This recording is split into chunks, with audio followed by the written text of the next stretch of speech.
On se retrouve pour la correction.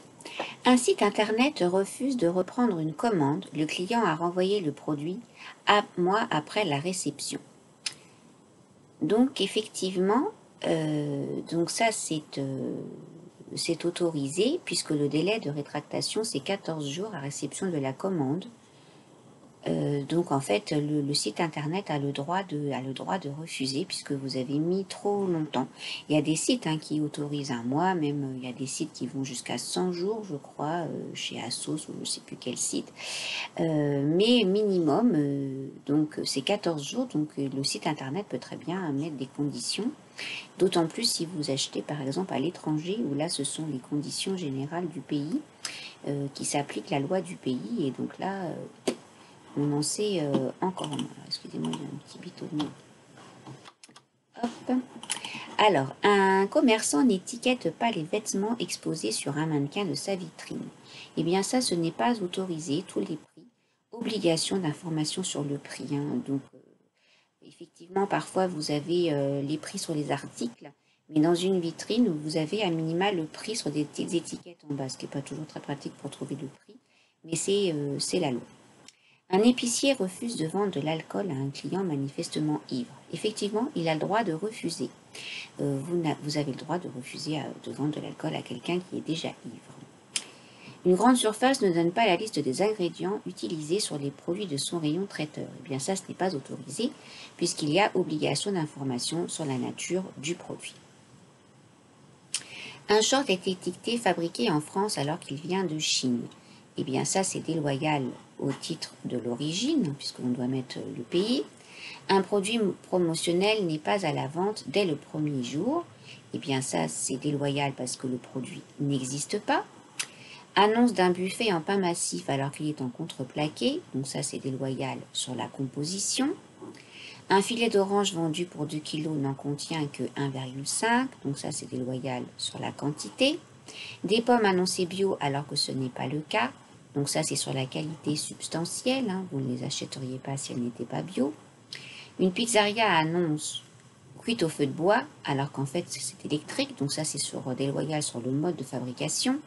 Et enfin, un désherbant étiqueté ultra rapide alors qu'il met 1 mois pour agir. Donc là, c'est sur le résultat attendu que c'est déloyal. Donc c'est assez, je trouve, simple à trouver, un peu de bon sens.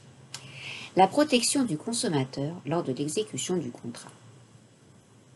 Les obligations du vendeur envers le consommateur. L'obligation de sécurité.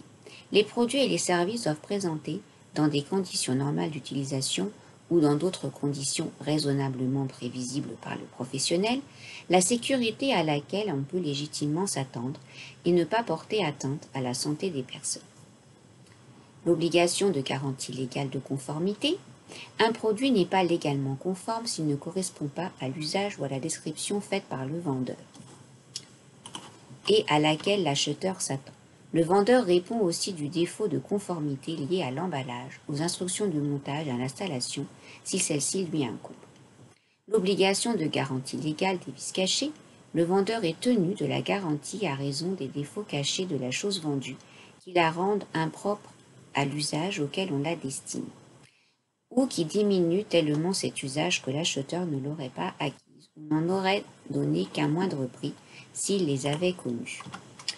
Donc effectivement, un article ne doit pas se casser rapidement, ne doit pas vous blesser. Il y a aussi des obligations légales de conformité lorsque vous achetez une voiture, etc. Et vous devez aussi avoir une garantie contre les vices cachés. Alors, les clauses abusives. Code de la consommation. Dans les contrats conclus entre professionnels et consommateurs, sont abusives les clauses qui ont pour objet ou pour effet de créer, au détriment du consommateur, un déséquilibre significatif entre les droits et obligations des parties au contrat.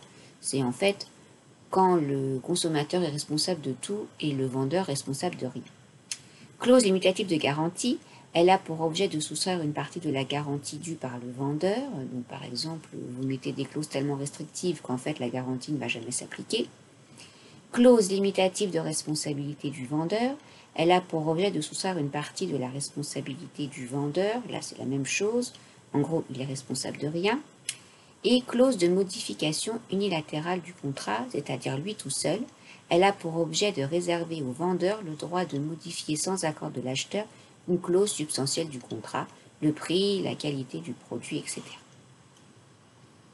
Donc là, l'exercice d'après, eh bien, vous devez, par rapport à la situation, mettre donc les réponses à donner. Voilà, on se retrouve pour la correction.